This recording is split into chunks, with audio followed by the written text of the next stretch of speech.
Esta segunda charla es sobre la cuestión de qué es una constitución.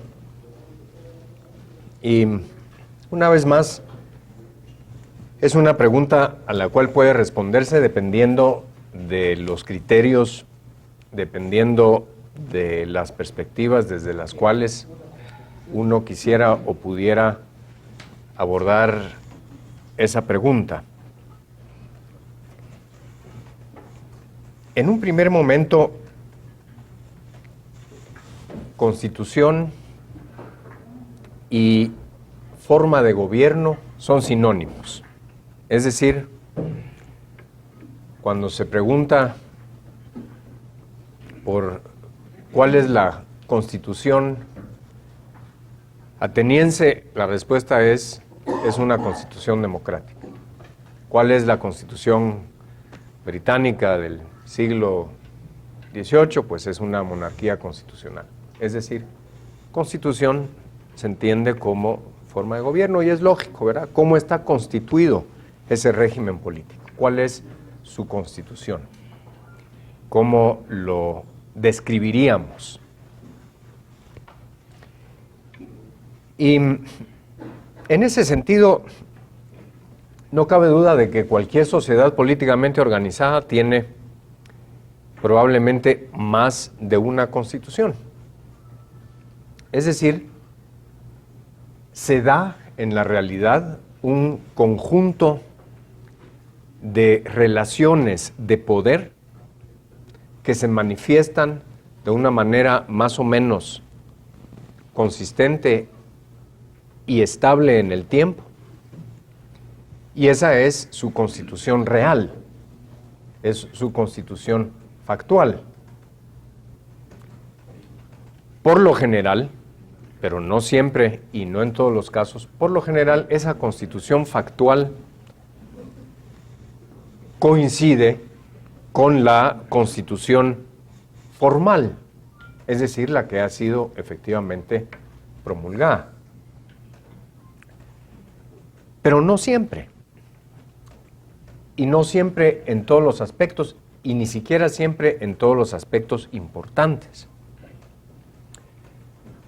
Uno de los problemas más importantes desde el punto de vista de las ciencias y del derecho político es el problema de cuando deja de haber una coincidencia suficientemente importante entre la constitución real, la constitución factual y la constitución formal del Estado. Porque, por supuesto, las constituciones formales generan expectativas. Lo que está en esta Constitución de la República de El Salvador le genera expectativas a los ciudadanos, a los grupos, a las facciones, etcétera, etcétera. Si las expectativas aquí generadas no se reflejan de una manera más o menos estable en la realidad, eso por supuesto que genera una situación de conflictividad. Si esa situación de conflictividad llega a ser suficientemente intensa, se pone en peligro la gobernabilidad y eventualmente se pone en peligro el propio régimen de la sociedad políticamente organizada. Sin embargo,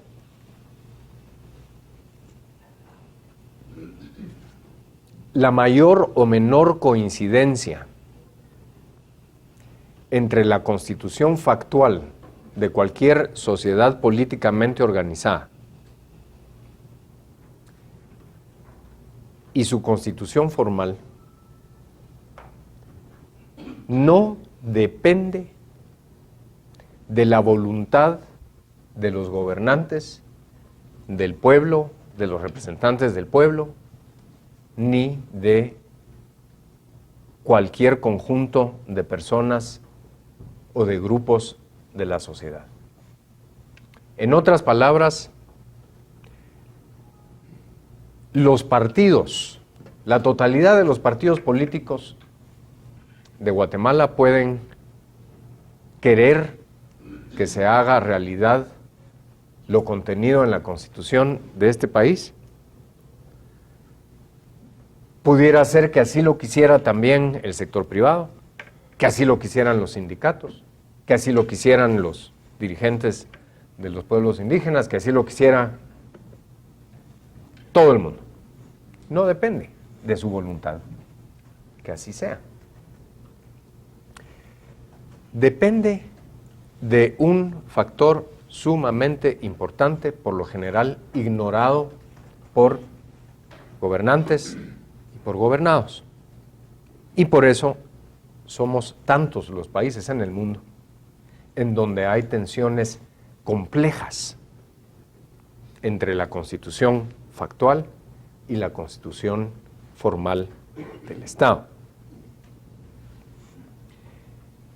Dos grandes economistas, uno de ellos premio Nobel, James Buchanan, y el otro Gordon Tullock, escribieron un libro que ahora ya es clásico ya de la economía constitucional, que se llama El cálculo del consentimiento.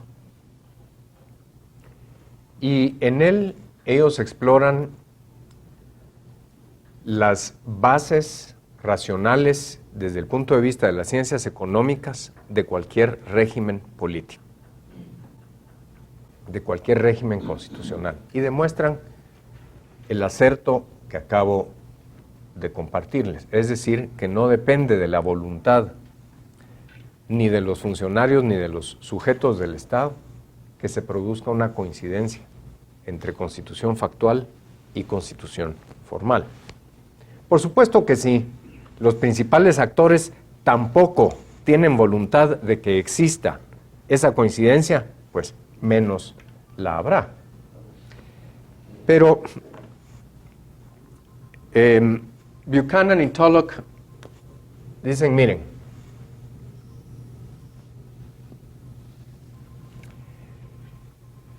en toda sociedad políticamente organizada que tiene un régimen más o menos republicano, más o menos democrático, existen dos tipos de costos.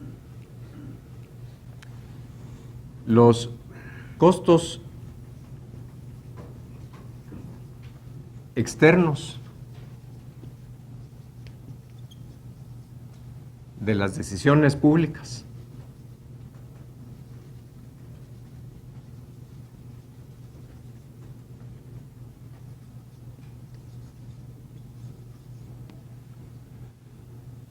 y los costos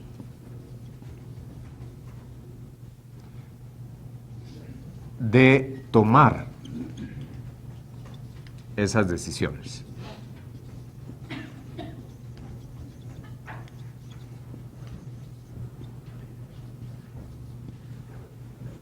Déjenme con un par de ejemplos sencillos tratar de explicar estos dos conceptos. Los costos externos hacen referencia a lo siguiente. De momento, el consenso entre ustedes es que vuelven a El Salvador el día domingo. Supongamos que ese consenso, por el momento existente, se sometiera de nuevo a consideración y se sometiera a consideración para ser resuelto por la mitad más uno de ustedes.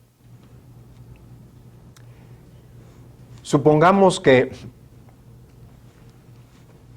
10 de ustedes verdaderamente quieren llegar a El Salvador el día domingo porque quieren estar con sus familias, quieren ver televisión o lo que fuera.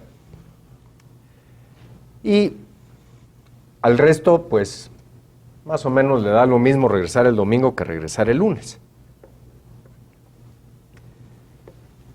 Supongamos que la mitad más uno es indiferente, por lo tanto, y al llevarse a cabo la votación, prevalece esa mitad más uno y deciden regresar el día lunes. Los 10 que verdaderamente querían regresar el día domingo han sufrido un costo externo de la decisión. Van a tener que regresar hasta el día lunes. Y este costo externo deriva de una circunstancia muy sencilla, y es que la regla de decisión fue menor que la unanimidad.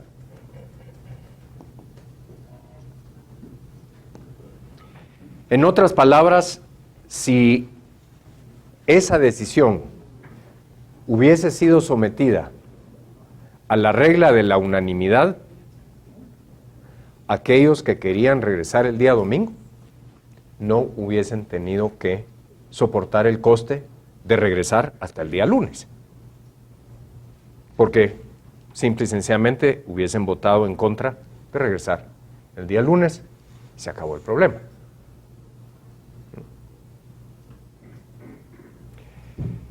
De esto deriva una primera relación, y es que si en este eje tenemos la porción de individuos que participan en una decisión, aquí siendo 0 y aquí siendo el 100%, cuando hablamos de costes externos, aquí siendo el coste más bajo y aquí siendo el coste más alto, vamos a darle 100 solo por dar un número. La regla de la unanimidad disminuye los costes externos a 0. ¿Por qué? Nadie, aunque sean todos, me puede imponer a mí el costo de tener que hacer algo o de dejar de hacer algo contra mi voluntad. Yo puedo vetar esa decisión. Nadie me puede obligar, si yo no quiero, a regresar hasta el lunes a El Salvador. Por lo tanto, cuando la regla es la unanimidad, es decir, la totalidad de los individuos que integran el grupo decisor deciden, entonces el coste externo tiende a ser 0, insignificante. Se ubica aquí. Si la regla ya no fuese de unanimidad, sino de 4/5 partes, entonces es probable que 4 de cada 5 le puedan imponer un costo a 1 de cada 5.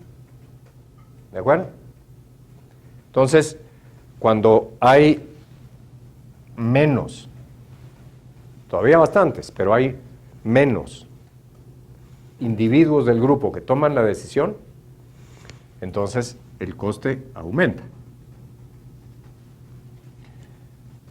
Cuando todavía hay menos individuos del grupo que toman la decisión, el coste puede ser mayor.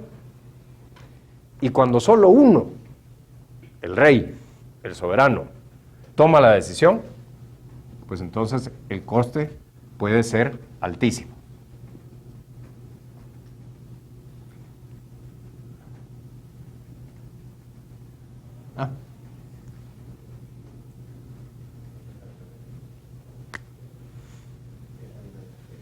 Se genera una curva así. Ahora, ustedes están precisamente en la actividad en la que por excelencia uno aprende que poner de acuerdo a la gente es complicado. Yo les aseguro que los dolores de cabeza más grandes que ustedes suelen tener son precisamente que cómo cuesta poner de acuerdo a la gente. Se puede llevar el caballo a la fuente, pero no se le puede obligar a beber. Uno ve con toda claridad que aquello es bueno, que es lo mejor, que es lo que le conviene al partido, es lo que le conviene al país, le conviene hasta las hormigas, y sin embargo, alguien dice, no, yo no estoy de acuerdo. ¿Por qué? Tendrá una agenda, tendrá ese día desayunó algo que le hizo daño, ¿quién sabe por qué? Dice que no. Los procesos de toma de decisiones, como ustedes lo viven constantemente, por lo tanto, también son costosos. Cuando basta que el 30% de la gente esté de acuerdo, pues hay un cierto costo.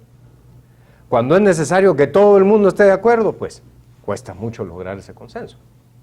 Hasta para dónde ir a almorzar un domingo, ¿verdad? Vamos a tal, ay no, qué aburrido, no sé. Va, bueno, vamos a tal otro lado. Ay, con el calor que hace hoy. No. Hasta para eso, cuesta poner a todo el mundo de acuerdo. Por lo tanto, el costo de toma de decisiones es mayor cuando más individuos del grupo deben participar en la decisión, ¿verdad? Se encuentran aquí y mientras menos son, pues va ocurriendo esto. Y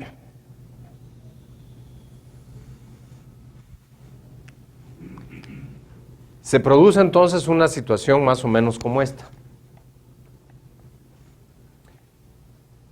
Que el mundo de las decisiones políticas dentro de un marco constitucional, en cualquier régimen más o menos democrático, se enfrenta a la irresoluble paradoja de que mientras más democrático es, entre comillas, más costoso es tomar decisiones, pero menos costos externos se le pueden causar a las personas que no están de acuerdo. Y por lo tanto, la genialidad de un sistema constitucional, ¿en qué consiste?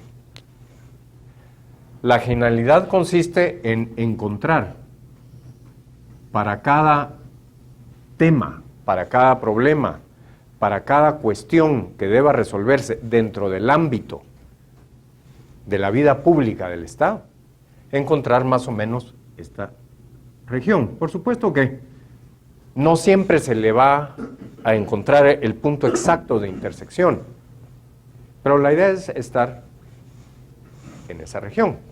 Ahora bien, no es lo mismo que a uno le impongan un costo externo consistente en que se pinta el Palacio Nacional de un color que a uno le parece terrible y horrible. Ese, por supuesto, que puede ser un costo, ¿verdad? Pero exactamente, su pregunta cuando pintan de color rosado el Palacio Nacional y a mí no me gusta, me han impuesto un coste. Pero la verdad, ¿en cuánto estaría yo dispuesto a incurrir en cuántos costos de proceso de toma de decisión para discutir sobre el color del Palacio Nacional? Pues no mucho, ¿verdad? Porque me va a molestar verlo cada vez que pase por ahí, pero no, tampoco me quita el sueño, como se suele decir. Pero si es un problema fiscal, entonces las cosas ya son de otra manera. Porque ya se trata, por supuesto, de con cuánto tengo yo que contribuir, ¿para qué?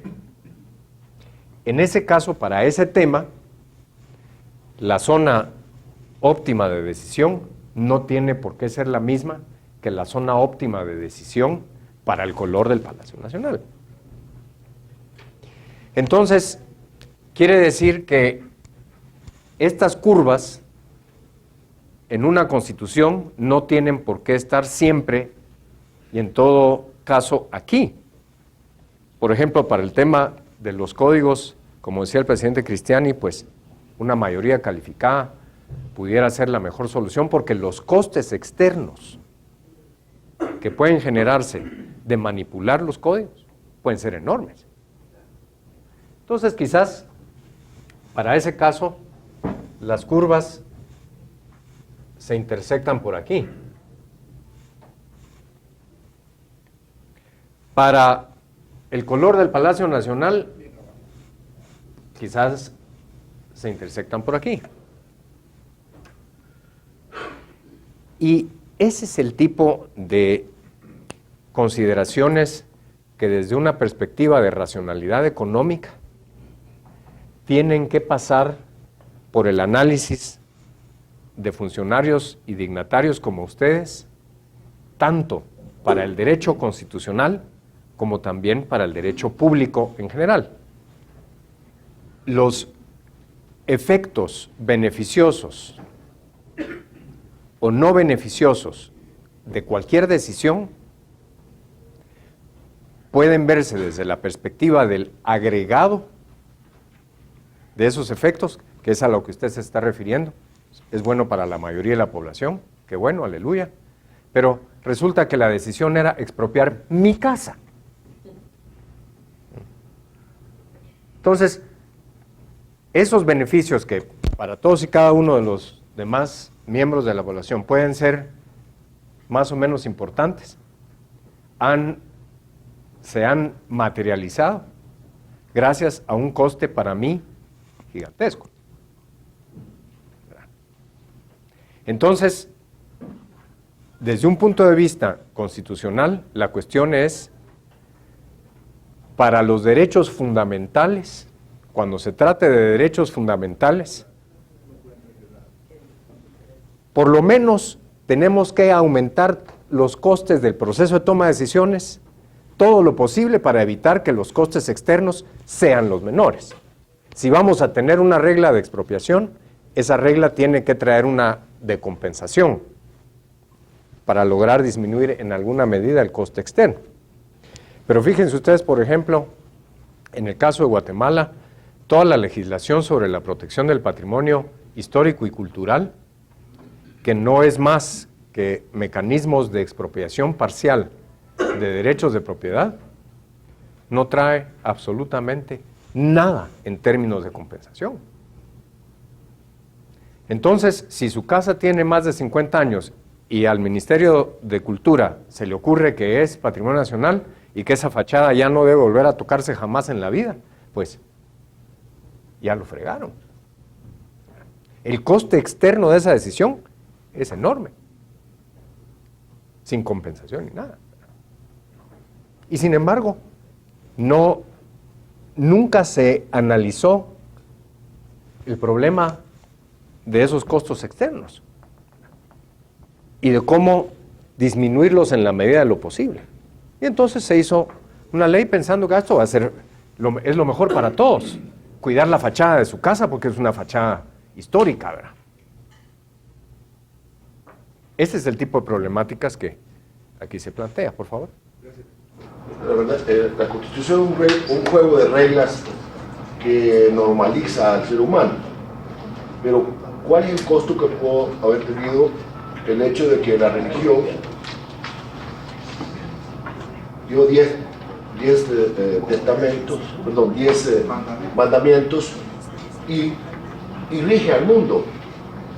Esa es una regla, como puede ser, pétrea, que no ha sido cambiada durante 2000 años, ni va a ser cambiada. Y entonces, ¿cómo podemos, cuando nosotros nos referimos a la Constitución como la Carta Magna? Realmente no es la Carta Magna porque es flexible.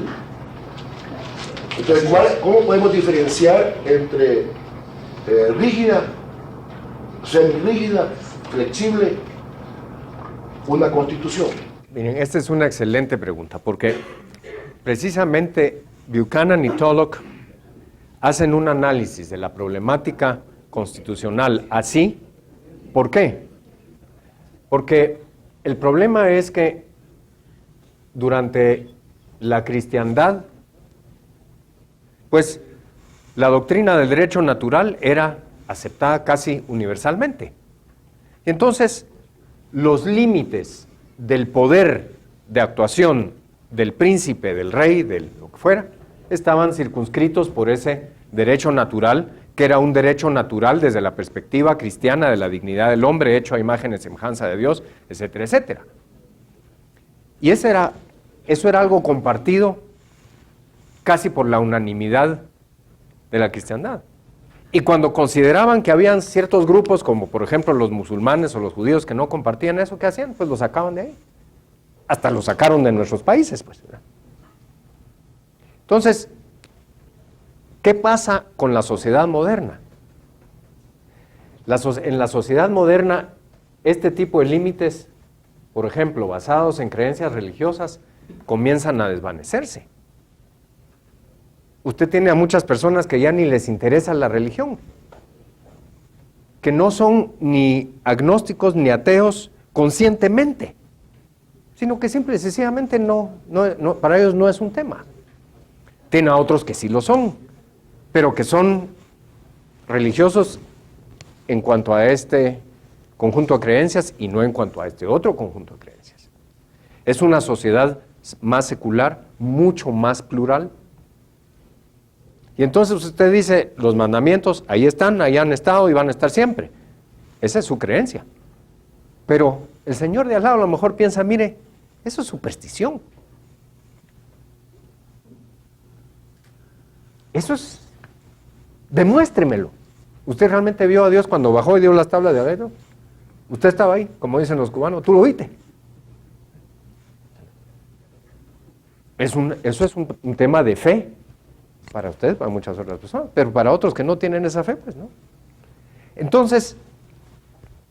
Pero indirectamente ha normado al ser humano.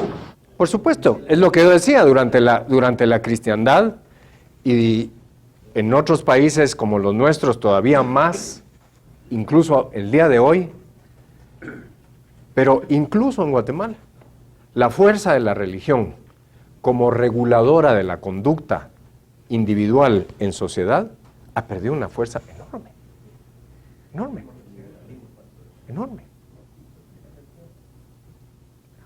Siendo este un país conservador, ahora, cuando uno habla de Dinamarca, pues, las iglesias son museos, el proceso de secularización ha sido enorme, ¿verdad? Entonces, pensar en que los límites constitucionales puedan definirse por referencia, por ejemplo, a una fe religiosa, en muchas de las sociedades contemporáneas ya no es posible.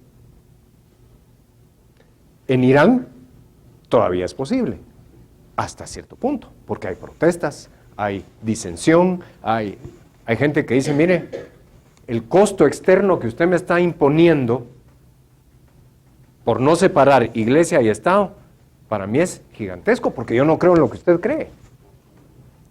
Pues te vas a tener que aguantar, chato. Y ese es el régimen ahí.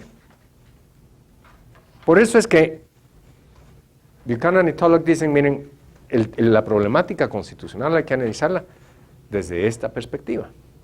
Hay diferentes temas, diferentes problemas, para los cuales los niveles de mayorías no tienen que ser siempre los mismos, depende de cuánto pudiera ser el coste externo potencial.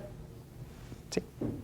Nosotros somos un mediano grupo de ese 100%, ¿verdad?, que toma decisiones. Digo mediano porque no fraccionado, pero ¿qué pasa con los costos? Aún nosotros sabiendo que hay costos externos, digamos que las decisiones o la coyuntura de ese momento nos autoexcluye del debate, o nosotros decidimos no participar del debate y entonces no somos parte de los que tomamos la decisión, nos quedamos afuera, sabiendo que va a tener costos externos para todas las decisiones. Y probablemente para ustedes mismos también. Cuando el emperador Iturbide propuso la anexión de Centroamérica a México, como ustedes saben, se llevó a cabo un proceso de toma de decisión más o menos democrática. Pero en aquel entonces las comunicaciones, ni por asomo, eran lo que son las de hoy. No votaba todo el mundo. El voto era más o menos censitario y las mujeres no votaban. Es decir, el costo de una consulta popular en aquel entonces ya en sí de por sí era mucho más bajo. Sin embargo, esa consulta para decidir la anexión a México, que por supuesto ustedes, digamos, El Salvador no la quiso, fue un proceso de meses, para que votara un conjunto de personas que quizás hoy no sería ni la población de Santa Tecla. Entonces, ¿eso qué quiere decir? Yendo a su pregunta, la tecnología ha incidido enormemente en los costos del proceso de toma de decisiones, porque hoy día se puede hacer consultas populares por la internet, se puede, ¿verdad?, mandar por la internet, se puede enviar el acta de una junta, de una mesa receptora de votos, en fin. Hoy día este costo ha disminuido enormemente. Por lo tanto, hay menos razones para infligir costos externos actuales o potenciales a los demás. Hay menos razones.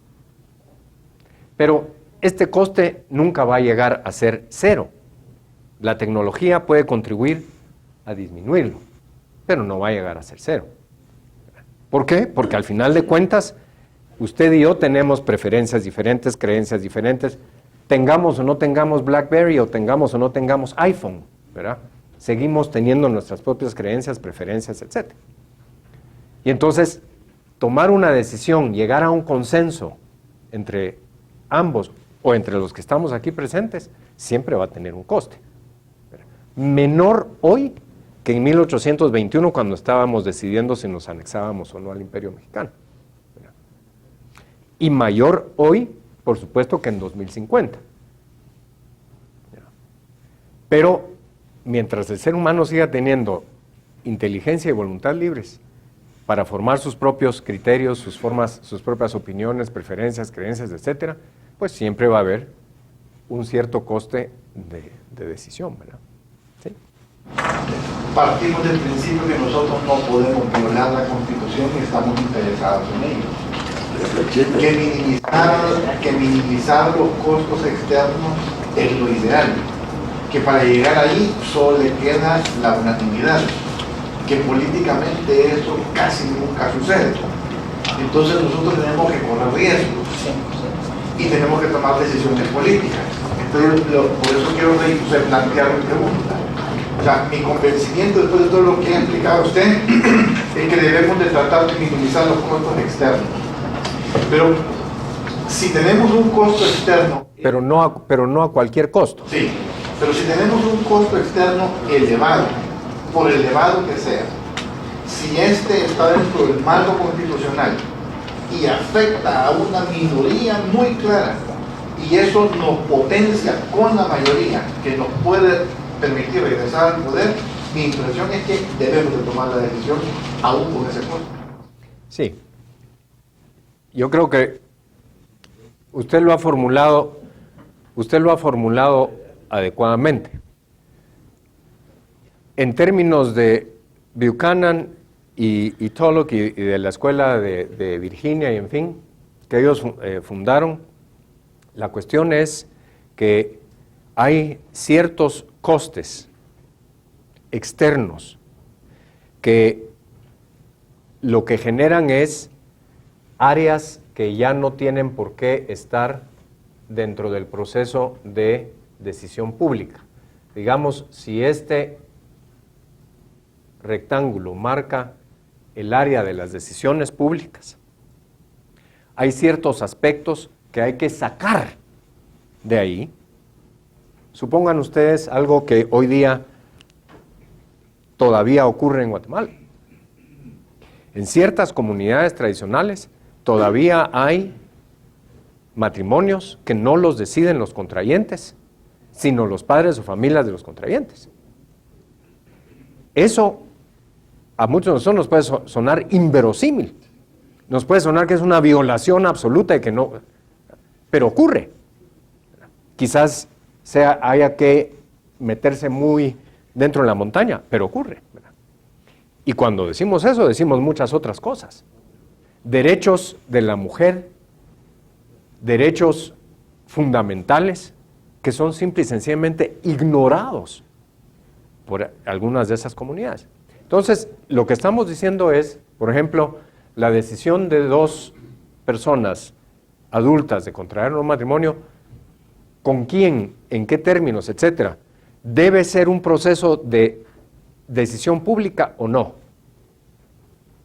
Pues imagínense ustedes el coste de terminar uno o una casado o casada por decisión de otro y para toda la vida. Pues, eso no puede ser una decisión tomada por otros, mucho menos por un proceso político o una decisión sobre la vida, sobre el vivir o no, o sobre a qué nos vamos a dedicar, cómo vamos a manifestar nuestra personalidad en la vida. Entonces, el constitucionalismo occidental también supone haber excluido del proceso de ciertos derechos fundamentales, ciertas áreas que son impenetrables. Casi. ¿Por qué? Porque también existe la pena de muerte en muchos países. Entonces, ni siquiera puede uno decir absoluto exclusión de esto. Y entonces Buchanan habla de los absolutos, relativos, absolutos, que están aquí, pero eventualmente después de un proceso legal, pues, o un soldado que es conscripto, va a la guerra a morirse. Pues, ahí son temas muy complejos. Un policía que está en el servicio civil, parte del estatuto de la policía y de sus integrantes implica la posibilidad de morir en acción. Sin embargo, fijarse demasiado en las excepciones es parte de la problemática que vivimos, sobre todo en Iberoamérica. Vivimos discutiendo sobre las excepciones. Bueno, pero ¿qué pasa si llegaran los marcianos y tuvieran 3 cabezas? Lo importante es más bien enfocarnos en la generalidad de los problemas. La manipulación de las reglas del derecho, la distorsión de la economía, la organización de la justicia. ¿Qué reglas debemos tener para hacer frente a este tipo de realidades evidentes? En lugar de estar discutiendo sobre cosas posibles pero muy poco probables. Entonces, a esta técnica, en la teoría constitucionalista actual, se suma esta técnica y, por supuesto, el cúmulo de experiencias que muestran que el límite más eficaz al poder es el poder. Y entonces, por supuesto, ustedes ejercen poder, pero no todo el poder. Sus oponentes ejercen poder, pero no todo el poder. Ellos no pueden hacer todo lo que quisieran hacer, porque ustedes pueden evitar parte de ello. Ustedes no pueden hacer todo lo que quisieran hacer, por muy bueno que parezca para el país, porque sus oponentes pueden impedirlo. Eso nos dice también que hay otra, en la teoría de los frenos y contrapesos, que es otra de las técnicas, que hay ciertos aspectos que tampoco deben formar parte del proceso de decisión pública cuando tienen que ver con preferencias individuales, preferencias personales. ¿Por qué, por ejemplo, imponer una currícula oficial a todas las personas de la República que vayan a la escuela? ¿Por qué? ¿Por qué obligarlos a leer ese texto de historia o a usar ese texto de matemáticas o ese texto de...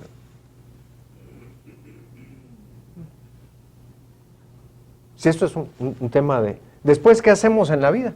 Cada quien escoge qué carrera hace, a qué universidad va, no sé qué, no sé cuánto. Y sin embargo, en la etapa formativa más importante, hay una indoctrinación oficial, completa,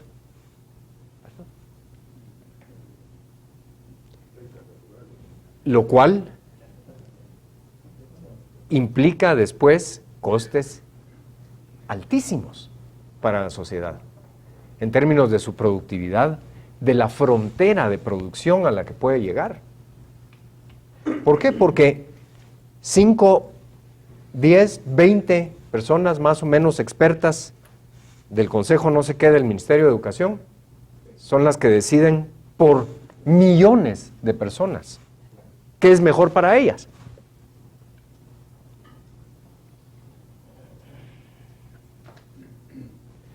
Entonces, les decía al principio que la posibilidad de que la constitución factual de cualquier estado coincida con la constitución formal no depende de la voluntad de quienes estén cualquier día en el poder. Depende de que la constitución formal sea realista. La Constitución de Guatemala, fíjense ustedes, ni siquiera dice que uno tiene derecho a ser tratado por órganos e instituciones que presten servicios de salud con fondos públicos. No, dice que tenemos derecho a la salud. Pues, ¿cómo puede una Constitución establecer que tengamos derecho a la salud? Pues hay personas que nacen sanas y otras que...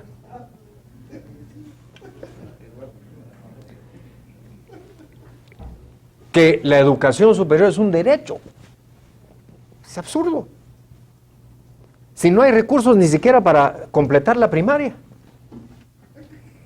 ¿Sí? A la cultura, al deporte. Ahora estamos en una crisis porque por supuesto todas estas lluvias y tormentas han hecho un daño enorme a muchísimas infraestructuras públicas. Y entonces se ha convertido en un escándalo, con razón, la circunstancia de que el Ministerio de Cultura y Deportes se ha gastado 1 millón no sé cuántos para traer unos óleos de Diego Rivera para celebrar un aniversario de la Revolución del 44. Entonces, fíjense ustedes, hay que oír y leer aquí todos los días los 4,000 males de que esta sociedad padece. Que si desnutrición, que si analfabetismo, que si violencia, que si no sé qué. Es el apocalipsis diario leer aquí. Sin embargo, tenemos 1,5 millones para traer de Rusia, con todo y curadores rusos, una exposición de cuadros de Diego Rivera. ¿Por qué? Porque en lugar de que la cultura sea un problema individual de cada quien, que a lo mejor ni siquiera le interesa, Diego Rivera no sabe ni quién es, ni... ¿Por qué meter eso aquí adentro? Al meter eso aquí adentro, estamos generando una problemática de disfuncionalidad del sistema. El que quiera ver cuadros de Diego Rivera, que lo haga con su pisto. Pero resulta que con mis impuestos, todos los otros que a lo mejor ni les interesa esos óleos, se está pagando eso. Sí.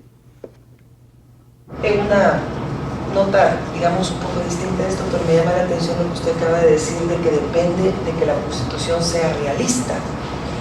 Y se me vino en mente lo que está sucediendo en América Latina con los procesos de establecer constituyentes en Venezuela, en Ecuador, en Bolivia, en Honduras, que el presidente Arias inclusive dijo que Honduras tiene la Constitución más obsoleta que digo otras cosas. Pero la pregunta es, si la Constitución tiene que ser realista, ¿cree usted que entonces lo que está haciendo Chávez, etcétera, etcétera, son procesos legítimos al acomodarlos a estos tiempos? Pues la legitimidad, también estudiada por estos autores, la legitimidad política realmente se ha idealizado y por lo general tratado en el marco de un romanticismo digno de mejor causa. Si uno analiza en el fondo qué quiere decir legitimidad, dicen ellos, consiste en un estado de ánimo de todos y cada uno de nosotros, que en parte genéticamente y en parte por indoctrinamiento nos hacen percibir como más costoso ir a protestar o agarrar un rifle y regresar a la montaña, o que decir, bueno, al final de cuentas vivo en un régimen más o menos, ¿verdad?, que me permite respirar, trabajar, ¿para qué me voy a ir, como decimos los guatemaltecos, a meter en babosadas? Entonces, fíjense ustedes que analicemos el caso de nuestros hermanos hondureños. Van, se llevan al señor en su pijamita y todo el mundo dijo, pues eso es ilegítimo. Y legítimo, y la OEA, y no sé qué. Y como dicen ellos, miren, si un régimen aguanta los primeros meses y la gente no sale a decir, no saben que eso sí no va conmigo, poco a poco, esa actitud, en parte genética, porque nosotros, a diferencia de los otros animales, hemos heredado genéticamente una serie de conductas que no son necesarias para nuestra supervivencia. Las demás especies animales solo desarrollan genéticamente destrezas para su supervivencia.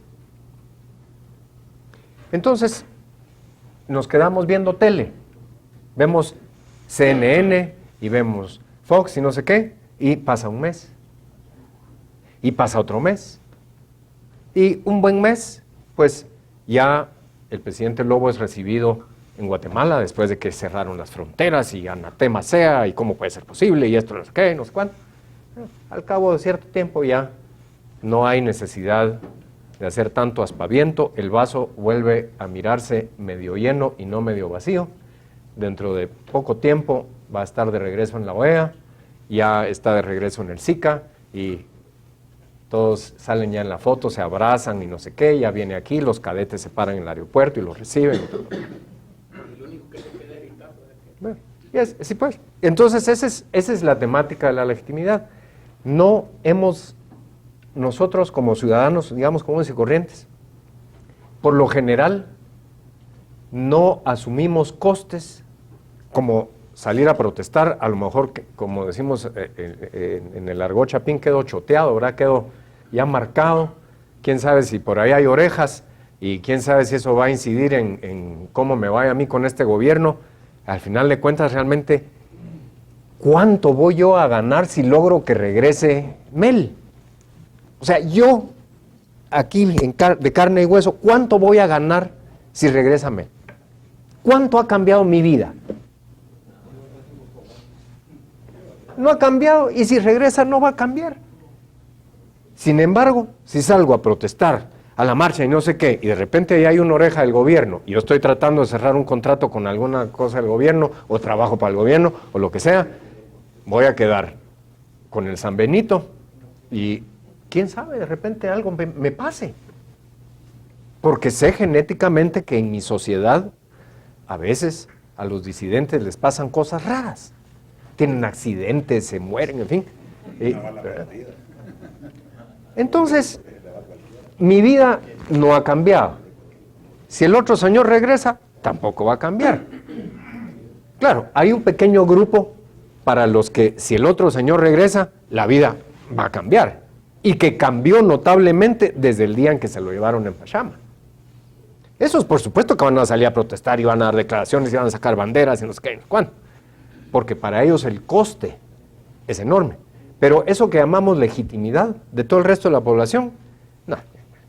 ¿Para qué me metemos? Vamos a, mucha, vámonos a almorzar y el último que salga que apague la luz, porque aquí esto de estar corriendo unos riesgos, ¿para qué?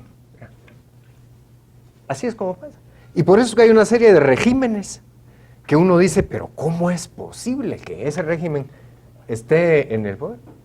Porque los seres humanos no somos dados a asumir costes gratuitamente. Mucho menos cuando genéticamente ya hemos aprendido que los cambios de régimen político pocas veces verdaderamente cambian nuestras vidas. Por supuesto, a lo largo de la historia de la humanidad ha habido algunos hitos en los que sí de verdad se produjeron cambios generalizados importantes. Y entonces, pues la gente sí salió a la calle.